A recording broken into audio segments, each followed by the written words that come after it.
আপনারা দেখছেন news perfect India. আজকের বিশেষ প্রতিবেদন।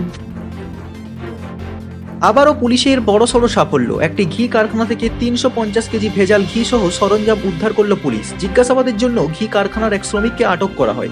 ঘটনাটি নদিয়ার ফুলিয়ার বুইচা কলোনির একটি ঘি কারখানার। পুলিশ সূত্রে জানা যায়, গোপন সূত্রে খবর পেয়ে মঙ্গলবার ওই এলাকায় হানা দেয় পুলিশ। এরপর বিজয় কৃষ্ণ সাহা নামে একটি ঘি ব্যবসায়ীর বাড়ির কারখানা থেকে ৩৫০ কেজি ডালডা ও ভেজাল ঘি উদ্ধার করে পুলিশ। যদিও পুলিশ আসার আজ পেতেই পলাতক হয়ে যায় ঘি কারখানার মালিক। যদিও এর আগে একাধিকবার ওই এলাকা থেকে বিপুল পরিমাণে ভেজাল ঘি সহ সরঞ্জাম উদ্ধার করেছে পুলিশ। এই নিয়ে পুলিশের পক্ষ থেকে বারেবার ব্যবসায়ীদের সতর্ক করা হয়, কিন্তু তবুও রমরমিয়ে ভেজাল ঘি তৈরি হতো ওই এলাকার একাধিক ঘি কারখানায়। জানা গিয়েছে, বর্তমান ঘিয়ের বাজার মূল্য প্রতি কেজি ৭০০ টাকা। আর এই ঘিয়ে ভেজাল মিশিয়ে বাজারে রপ্তানি করে মোটা টাকা মুনাফা লুটছিল ওই ঘি ব্যবসায়ীরা। তবে পুলিশের পক্ষ থেকে চলছে কড়া নজরদারি, যা আজ পুলিশের বিশেষ অভিযানে অনেকটাই প্রকাশ্যে উঠে এলো।